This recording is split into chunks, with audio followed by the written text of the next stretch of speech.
A ver, cuando un químico entra en contacto con nosotros, ya sea porque lo respiramos o lo tocamos, ahí mismo empieza un viaje. Un viaje invisible que ocurre dentro de nuestro propio cuerpo, con un guión que casi nunca llegamos a conocer. Pues bien, hoy vamos a seguirle la pista. Sí, sí, vamos a pararnos a pensar en esto. Es la pregunta del millón.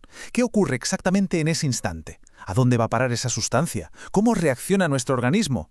Esa es la gran incógnita que vamos a desvelar hoy. Para poder entender el viaje, primero tenemos que conocer a los viajeros, así que vamos a empezar por identificar estos peligros invisibles que nos rodean todos los días. Y es que, seamos sinceros, están por todas partes, en el trabajo, en casa, pero su verdadero poder está en lo que no vemos, en su mecanismo de acción interno.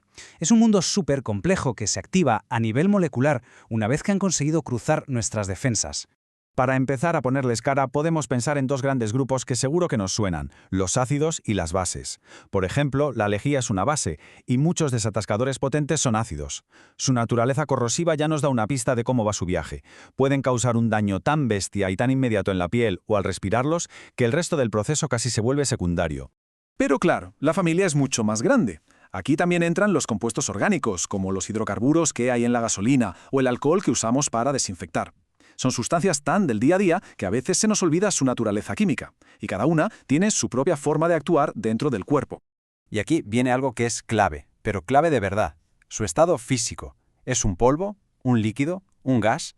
Esto no es ninguna tontería, porque su estado va a determinar la forma más probable en que va a poder entrar en nuestro cuerpo. Es, por así decirlo, la llave que utiliza para abrir la puerta. Venga, pues vamos a ello. Hablemos de esas puertas. ¿Cuáles son los puntos de acceso que utilizan estos químicos para empezar su particular tour por el interior de nuestro organismo? Este esquema lo deja clarísimo. Todas esas sustancias que andan flotando por el aire que respiramos, ya sean polvos, humos o gases, todas ellas tienen una autopista directa para entrar en nuestro interior. Y esa autopista es, sin ninguna duda, la vía respiratoria. Pensemos en los vapones del amoníaco, un limpiador muy común. Al inhalarlos, ¡zas!, los metemos directamente en los pulmones, un órgano que está diseñado para un intercambio rapidísimo con la sangre. Es la puerta más rápida y a menudo la más peligrosa. Pero ojo que no es la única puerta, ¿eh? En total tenemos 4 vías principales. La respiratoria, que ya la hemos visto, la vía dérmica, a través de la piel, que es nuestra barrera más grande pero no es infalible, la digestiva, si ingerimos algo contaminado, y la parenteral, que es menos común pero muy directa, a través de un corte o un pinchazo.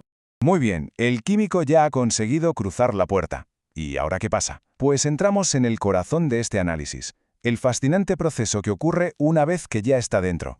Esta imagen representa básicamente el ciclo de vida de una sustancia extraña en nuestro cuerpo. Se le conoce por el acrónimo ADME y describe un camino completo, desde que la sustancia entra hasta que con suerte conseguimos expulsarla. Aquí lo tenemos bien definido. ADME son las iniciales de absorción, distribución, metabolismo y excreción. Son las 4 fases que determinan el destino y el efecto final del químico. Es como la maquinaria interna con la que nuestro organismo procesa todo lo que le llega. Vamos a verlo paso a paso. Primero, la absorción. La sustancia cruza las barreras y llega a la sangre. Segundo, la distribución. La sangre actúa como un sistema de reparto llevando el químico a diferentes órganos. Tercero, el metabolismo. El cuerpo, sobre todo en el hígado, intenta transformar la sustancia para neutralizarla.